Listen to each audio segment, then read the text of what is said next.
안녕하세요. 미국 유학고수TV 시청자 여러분들. 자, 오늘도 제가 멤버분들 댓글에 응답 드려보도록 하겠습니다. 자, 좀 댓글이 긴 관계로 한 문장 읽고 코멘트 해드리도록 하겠습니다. 안녕하세요. 성경 내용 질문 드려도 될까요? 이거 굉장히 중요한 거예요. 왜냐면 한국 같은 경우는 유교적인 문화이기 때문에 사실 성경에 대한 지식을 가진 사람이 많지 않아요. 한국에서 딱히 이렇게 기독교를 열심히 믿으시는 분 아니면은 성경에 대한 지식을 딱히 가지신 분이 별로 없습니다. 반면에 미국은요, 이 건국 자체가 개신교인들이 유럽의 기독교가 타락으로 가고 있기 때문에, 왜냐하면 종교 시스템의 수장이 성경의 내용을 자꾸 왜곡해서 대중들에게 막 이렇게 전파함으로써 자신의 권력 유지를 하려고 했기 때문에 이거에 반발을 가졌던 진실한 기독교인들이, 이 개신교인들이죠, 청교도인, 그들이 신대륙으로 건너가려고 했던 게 가장 큰 원동력이었어요. 그렇기 때문에 미국 문화 자체가 굉장히 성경에 대한 지식을 가진 사람이 굉장히 많아요. 그래서 예를 들면 미국에서 여러분들이 미국 친구들이나 이런 사람들이랑 막 어울리다가 여러분들이 쇼핑몰을 지나가고 있었어요.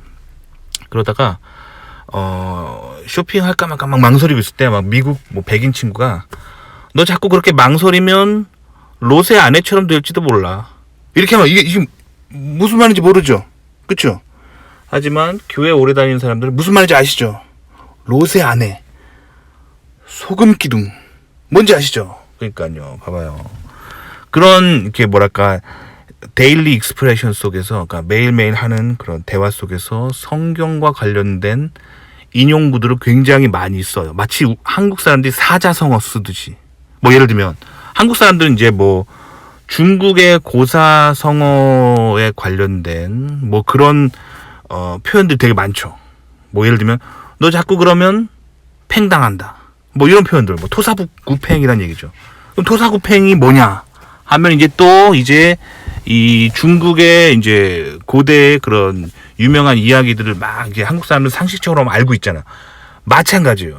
미국 사람들은 성경에 나와 있는 그 이야기들을 상식처럼 다 알고 있어요. 왜 그러냐면 미국의 기본적인 그 미국 내국인들의 가정교육은 가정에서 늘 성경을 가르칩니다. 그러니까 이게 약간 상식이에요. 그래서 미국에서 성경을 모르면 상식이 없는 사람이 되는 거예요. 그러니까 무식한 사람이에요. 그러니까 예를 들면 한국에서도 사자성어 잘 모르면 약간 상식이 없고 무식한 사람이잖아요. 그래서 예를 들면 한국에서 뭔가 이제 얘기할 때 사자성어로 딱 얘기하는 것들, 스토리를 다 보면은 이렇게 유교의 경전이라든가 아니면 고대 중국의 무슨 역사에 나오는 어떤 사건들을 가지고 이제 이렇게 사자성어를 만들어서 쓰는 거잖아요. 그래서 그 사자성어를 안다는 거는 결국엔 유교 경전에 나오는 이야기나 중국의 고대의 어떤 역사적인 이벤트를 알고 있다, 즉 많이 배운 사람이라는 뜻이잖아요. 마찬가지로 성경은 미국에서 어떤 상식가 같은 거예요. 그래서 성경을 모른 채 미국 사람들이 하는 말을 못 알아들으면 이게 약간 무식한 사람이 되는 거예요. 그러니까 성경을 아는 게 기본적인 어떤 지식이에요. 그러니까 특히 한국에서 미국으로 유학 가는 사람들은 성경 공부를 좀 하셔야 돼요. 안 그러면 미국 사람들이 봤을 때 좀 무식한 사람으로 보일 수 있어요. 기본적인 성경의 스토리를 알고 있어야 됩니다. 아시겠죠? 그래서 성경에 대한 질문은 자주 하셔야 돼요. 미국 가시는데 성경을 모른다 그러면 미국 내국인들이 이게 상식이 없는 사람으로 좀 보일 수 있어요. 미국 내국인들 눈에. 그러니까 성경에 대해서 궁금한 거 있으면 많이 물어보세요. 굉장히 중요합니다. 아시겠죠? 자, 그래서 추수하는 날, 심판의 날, 최후의 날들을 언급하는 부분들을 보면 지금 이 세상이 끝날 때 하나님의 기준 앞에 쭉정이들은 쳐내지고 알맹이는 천국에 가는 그런 그림입니다, 라고 하셨는데, 자, 지금 봐봐요. 지금 요분도 지금 성경에 대한 지식이 좀 있어요. 그래가지고 요분은 요 정도 지식이면 미국 가서 굉장히 빠른 시간 내에 미국 문화에 섞이고 미국 사람들과 어떤 기본적인 상식을 이야기할 수 있는 수준이 되십니다. 근데 제가 알기로 이제 저희 구독자분 중에 또 성경을 전혀 모르시는 분들도 있더라고요. 가끔 보시면 그래서 제가 좀 설명이 필요합니다. 자, 미국의 SF 영화나 미국의 그런 미래 사회를 다룬 영화를 보면은 굉장히 많이 나와요. 심판의 날, 뭐 최후의 날, 뭐 이런 주제로 미국 헐리우드 SF 영화가 많이 나오잖아요. 그래서 거기서 이제 뭐 최후의 날, 뭐 심판의 날 해가지고 뭐 저지먼트 데이, 뭐 라스트 데이, 뭐 엔드 타임, 뭐 이런 용어가 되게 많이 나오거든요. 미국 SF 영화 같은데 보면. 그 왜 그러냐면 다 성경 때문이에요.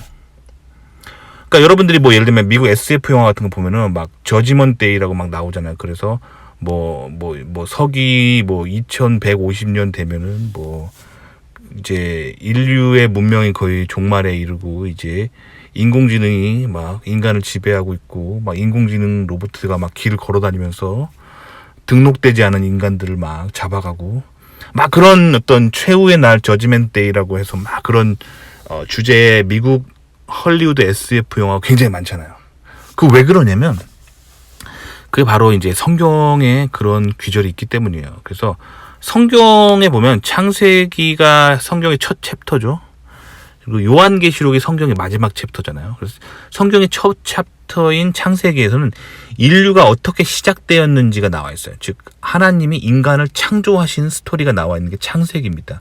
반면에 성경의 가장 마지막 챕터인 요한계시록은 그 하나님이 지으신 창조 세계가 어떻게 끝나는가, 즉 종말에 대한 이야기가 나와 있어요. 근데 여러분들이 좀 기독교에 대한 오해가 있으신 게 뭐 세계가 종말을 맞는다 막 하면 무슨 시한부 종말론자 해가지고 막 이상한 이단 사이비 종교를 생각할 수가 있는데 원래 성경은 종말을 이야기하고 있어요. 건강한 그 기독교조차도 요한계시록이라고 하는 성경의 마지막 챕터에는 인류가 언젠가는 끝이 난다.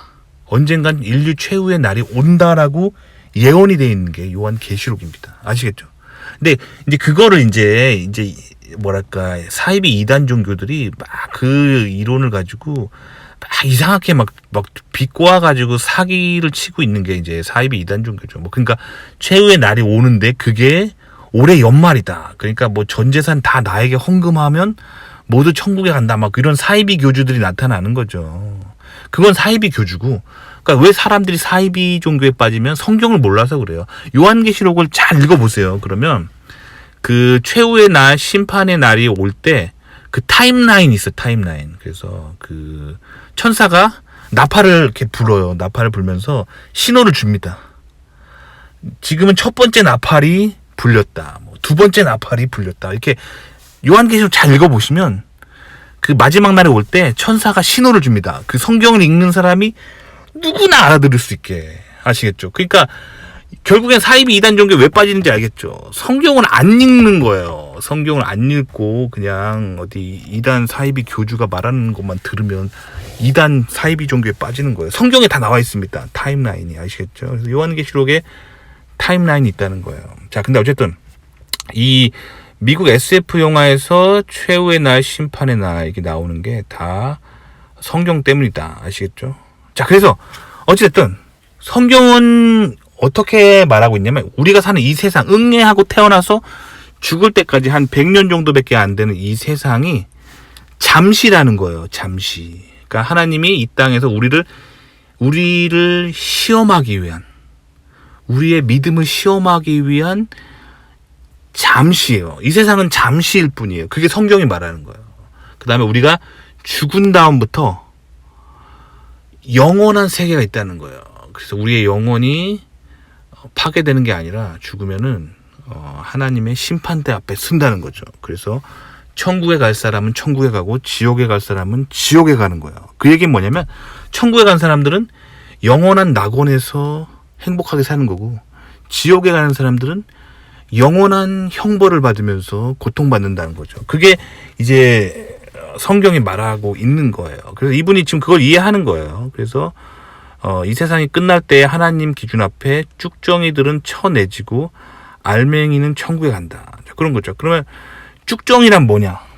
다 성경에 나오는 그런 용어들이죠. 그래서 뭐 가라지라고도 하죠. 그러니까 결국에는 성경이 말하는 거는 지옥에 가는 사람들은 예수님을 안 믿는 사람, 회개하지 않은 사람들, 이런 사람이 지옥에 가고 자신의 죄를 회개하고 예수님을 받아들인 사람은 천국에 가는 거죠. 그래서 알맹이라는 거는 이제 성경에서 비유적으로 표현하는 용어인데, 자신의 죄를 회개하고 예수님을 참으로 받아들인 사람이 알맹이고, 이제 쭉정이 혹은 가라지라는 거는 예수님을 끝까지 받아들이지 않고 자신의 죄를 끝까지 회개하지 않은 사람들은 지옥에 간다는 거죠. 그거예요. 그게 지금 얘기하는 거고. 근데 이분이 왜 지금 양자역학을 왜 얘기했냐면, 이게 요즘 현대과학이 발달하면서 사람들이 우리가 사는 세계가 누군가가 만들어 놓은 가상현실 속이다라고 하는 어떤 그런 이론들이 자꾸 발달하고 있어요. 무슨 말이냐면, 지금 미국의 세계 랭킹 정상의 그 물리학과나 이런 데서 연구하고 있는 게 뭐냐면, 우리가 살고 있는 세계가 진짜가 아니고 누군가가 만들어 놓은 가상현실일 수 있다라는 얘기를 요즘 되게 많이 하고 있어요. 왜 그러냐면 양자역학 때문이에요. 제가 영상에서 종종 말씀드렸지만, 양자역학이 나오기 전에 고전역학, 즉 뉴턴 역학에 의하면 미래는 다 예측이 가능했어요. 제가 하늘로 공을 던지면 초기 속도를 알죠. 그리고 지구의 중력과 속도는 9.8m/s 제곱이기 때문에 제가 던지는 시간과 던지는 속도를 알면은 그 공이 떨어지는 지점과 떨어지는 속도, 그리고 떨어지는 시간을 전부 알아맞힐 수 있습니다. 뉴턴의 고전역학에 의하면. 왜? 그 공식으로 뉴턴이 만들어낸 그 공식을 가지고 다 예측이 가능합니다. 이게 바로 고전역학입니다. 클래시컬 메카닉스. 자, 그런데 그건 어디까지나, 그게 뉴턴 역학이 나왔을 때 사람들이 뉴턴으로 인해서 무신론자가 굉장히 많이 생겼어요. 왜냐면 뉴턴의 과학에 의하면 미래는 예측 가능해요. 그러니까 신이 필요가 없는 거예요. 그러면서 컴퓨터가 나오게 되고, 컴퓨터로 다 사람이 주판으로 계산하는 거를 넘어서서 이제는 몇 수, 몇백 수 앞까지 다 계산이 가능하기 때문에, 특히 뉴턴 역학과 컴퓨터가 나오면서 사람들은 무신론자가 되기 시작합니다. 왜냐면 미래를 다 알 수 있으니까요.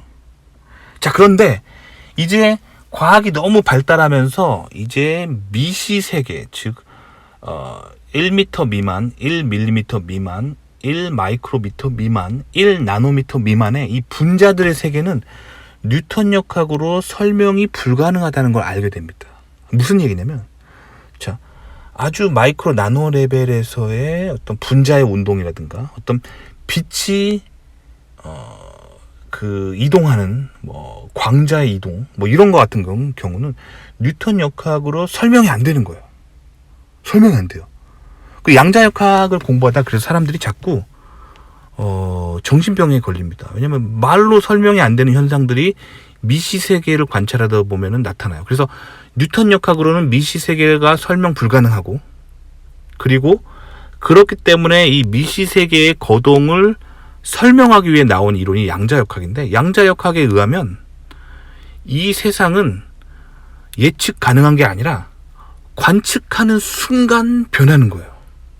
그러니까 예를 들면 빛 같은 경우, 빛을 여러분들이 이제 뭐 빛을 비춰요, 어떤 물체에. 그러면 여러분이 이 빛을 관측하지 않을 때는 마치 빛이 파동처럼 행동하다가, 이 빛을 뭐 영의 슬릿 실험 같은 그 실험 도구를 만들어 놓고 관측하는 순간 이 빛은 파동처럼 입자처럼 거동하는 거예요.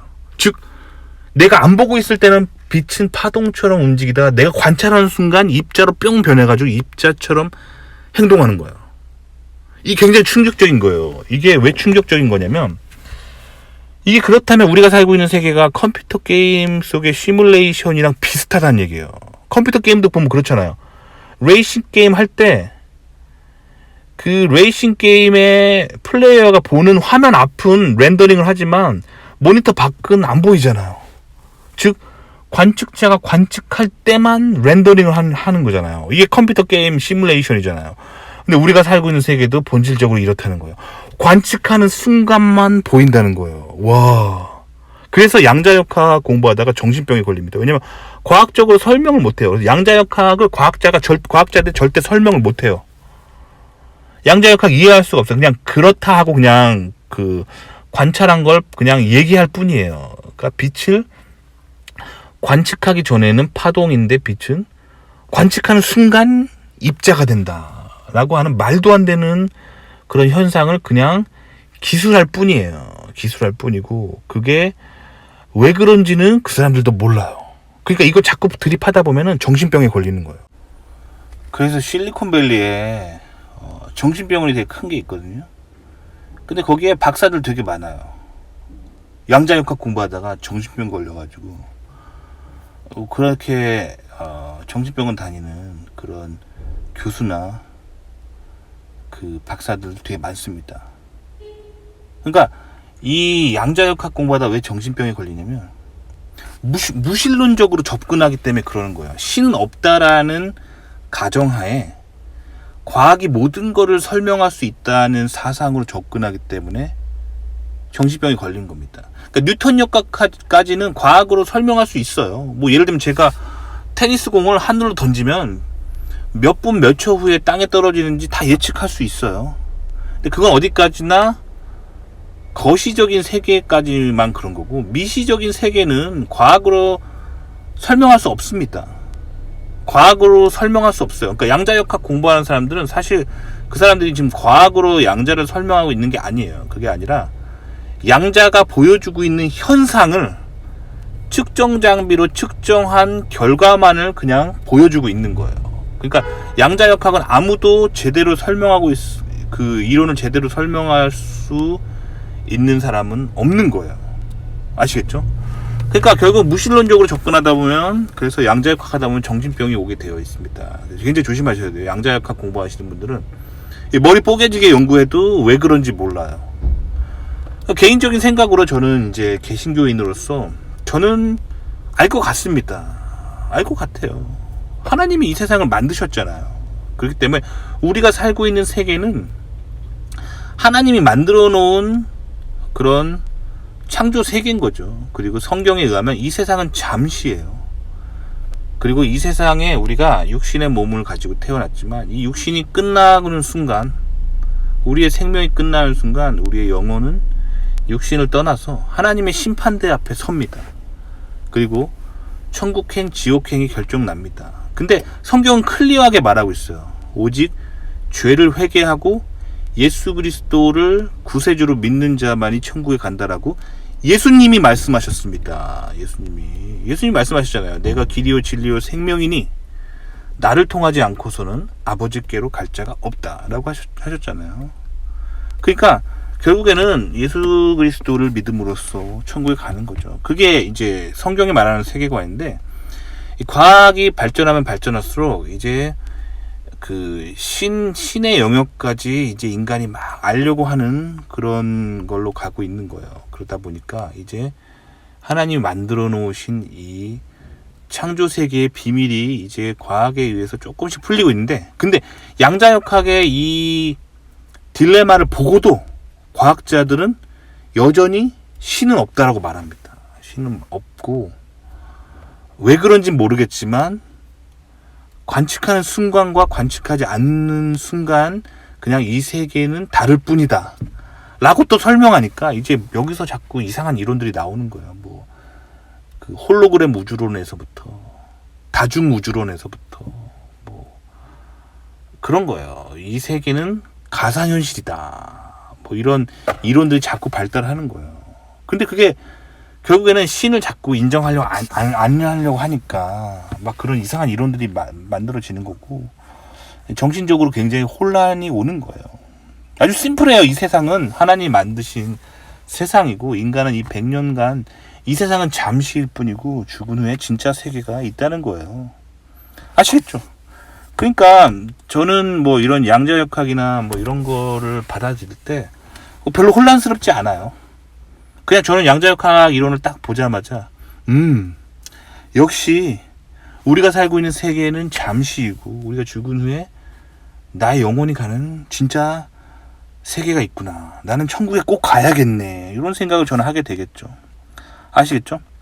자, 계속 읽어드려 볼게요. 자, 그래서 여기서 천국은 매트릭스를 탈출하든 뭐든 간에 나와 하나님 모두가 원하는 곳이고 쳐내지거나 지옥에 가는 모습은 나나 하나님 모두가 원치 않는 그런 그림입니다. 자, 근데 그 다음에 굉장히 중요한 질문 하셨어요. 모든 인간은 죄를 지니고 있고, 이 부분은 교회에서 항상 듣던 건데 아담과 이브의 죄가 왜 저랑 연결되어 있는지 항상 궁금했습니다. 조상의 죄를 자손이 받는다는 것이 이미 성경에 적혀 있는 것일까요?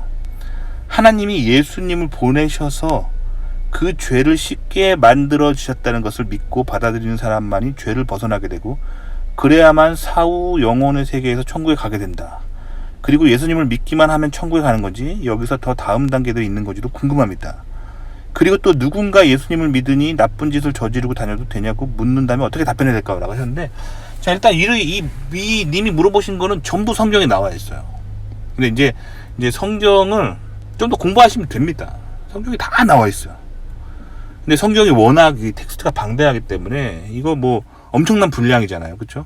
뭐 삼국지보다 더 분량이 기니까 이걸 다 읽기가 좀 쉽지 않을 뿐이지, 사실 성경을 찾아보면 답은 다 나와 있습니다. 하지만 이제 제가 성경을 먼저 좀 읽어본 사람으로서 조금 코멘트를 드릴 수 있어요. 근데 다른 사람이 성경을 읽고 이렇게 생각한다라는 얘기를 들을 때 좀 조심하셔야 돼요. 왜냐면 똑같은 텍스트를 읽고 어떤 사람은 다르게 생각할 수 있다는 거예요.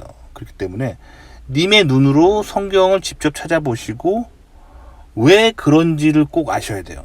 아시겠죠? 그렇기 때문에 님이 성경책을 하나 가지시고 직접 그 내용의 텍스트를 이해하시면 좋습니다. 그래서 오늘은 제가 단순하게 님의 답변에 대답해 드리는 것이 아니라 성경 구절을 보여드리고 이게 왜 중요한지, 왜 그렇게 생각하는지를 제가 얘기를 해드려 보도록 하겠습니다. 그러니까 성경에는 해석이 또 중요해요. 해석.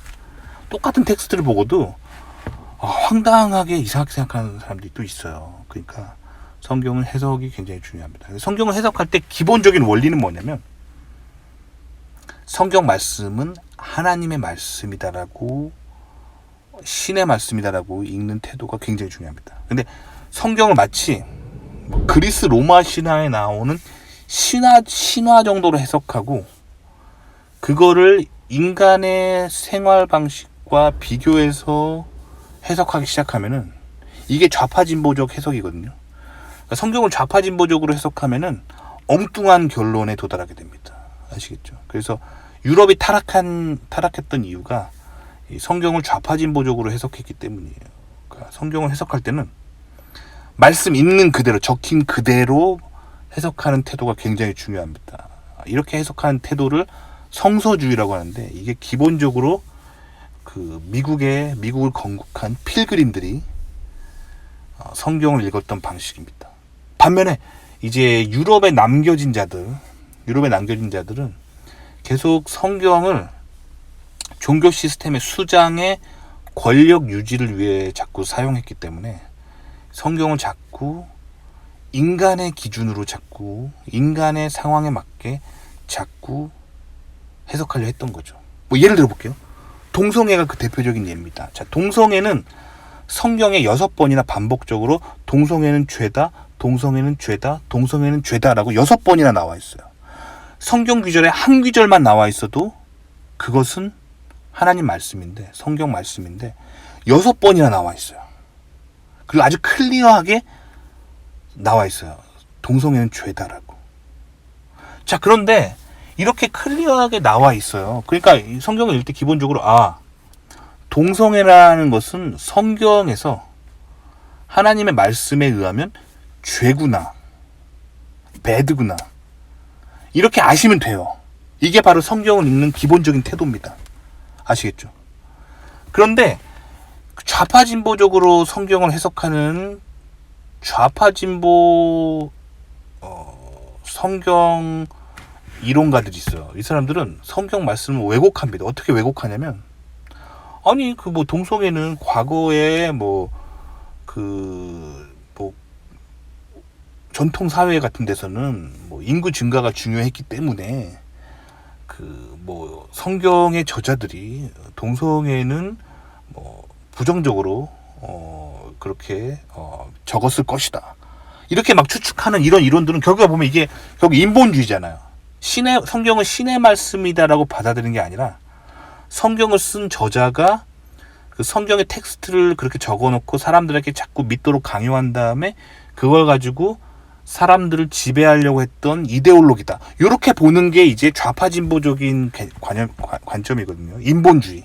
인간의 생각으로 성경 말씀을 해석하는 거예요. 그렇게 해석하면은 완전 엉뚱한 결론에 도달하게 됩니다. 그런 식으로 해석하면은 결국 이렇게 들리는 거예요.